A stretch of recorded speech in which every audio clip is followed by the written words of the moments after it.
Kamusta po kayo? Bago po ang lahat, first things first.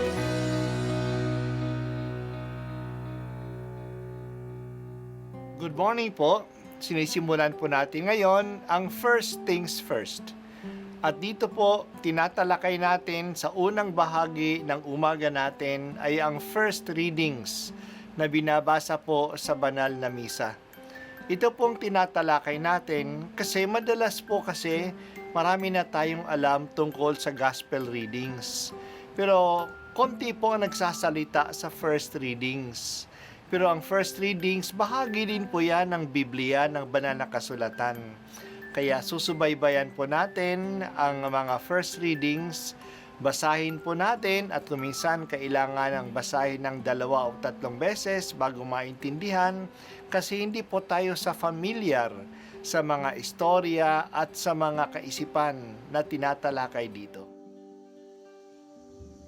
Ang pagbasa mula sa ikalawang sulat ni Apostol San Pablo sa mga taga-Korinto. Mga kapatid, yamang marami ang nagmamapuri tungkol sa mga bagay na makalupa. Ako man ay magmamapuri. Kung may nakapagmamapuri, ako'y makapagmamapuri din.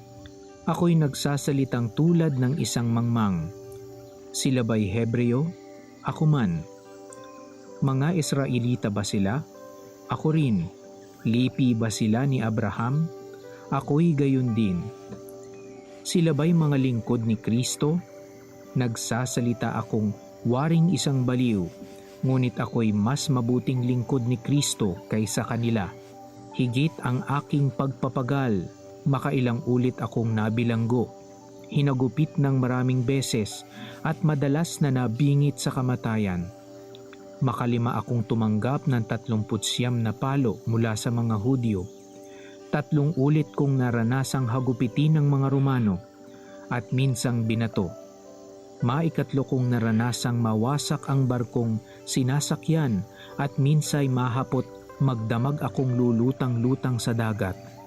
Sa malimit kong paglalakbay, nasuong ako sa iba't ibang panganib, sa mga ilog, sa mga tulisan, sa mga kapwa ko Hudyo at sa mga Hentil, mga panganib na lungsod, sa ilang, sa dagat, sa mga mapagkunwaring kapatid.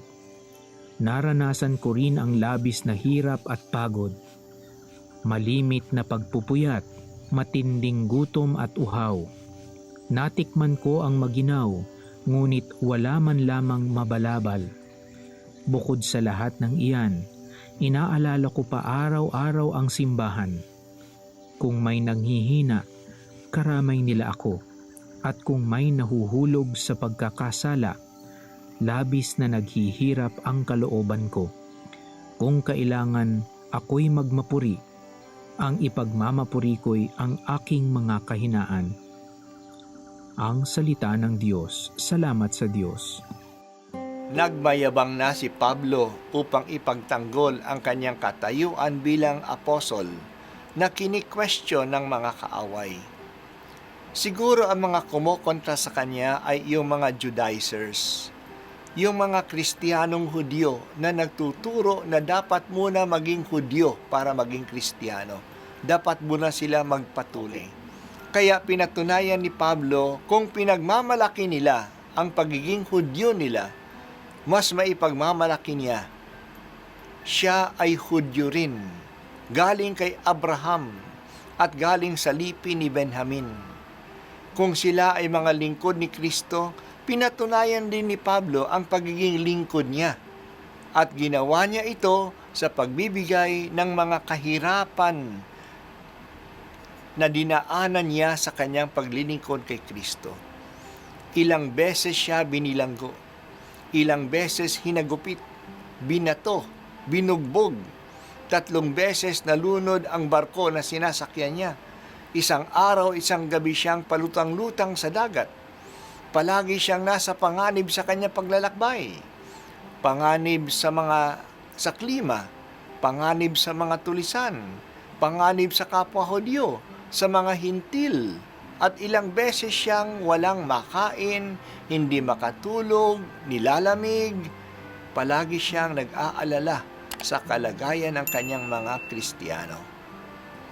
Para kay Pablo, ang tunay na patunay ang ng paglilingkod sa Diyos ay ang mga kahirapan na handa nating dalhin at harapin alang-alang sa Diyos.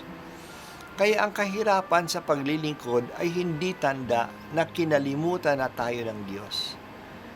Ito ay madalas na nasasabi natin kung may tinitiis tayo dahil sa ating paglilingkod. Para bang hindi napapansin ng Diyos ang ginagawa natin sa Kanya. Para kay Pablo, ang mga kahirapang ito ay tanda ng pag-ibig natin sa Diyos at pagtiyatsaga natin na mag-serve sa Kanya. Ang mga ito ang mga patotoo na talagang mahalaga ang Diyos sa atin. Sa mga binanggit ni Pablo dito, makikita natin ang commitment ni Pablo bilang isang misyonero. Kaya gayon na lamang ang sentimento niya kapag kini-question ang kanyang pagiging apostol, kasi ang lahat ay itinaya na niya para sa kanyang misyon. Ito po ang unang pagbasa at ako po ay si Bishop Broderick Pabilio dito sa First Things First.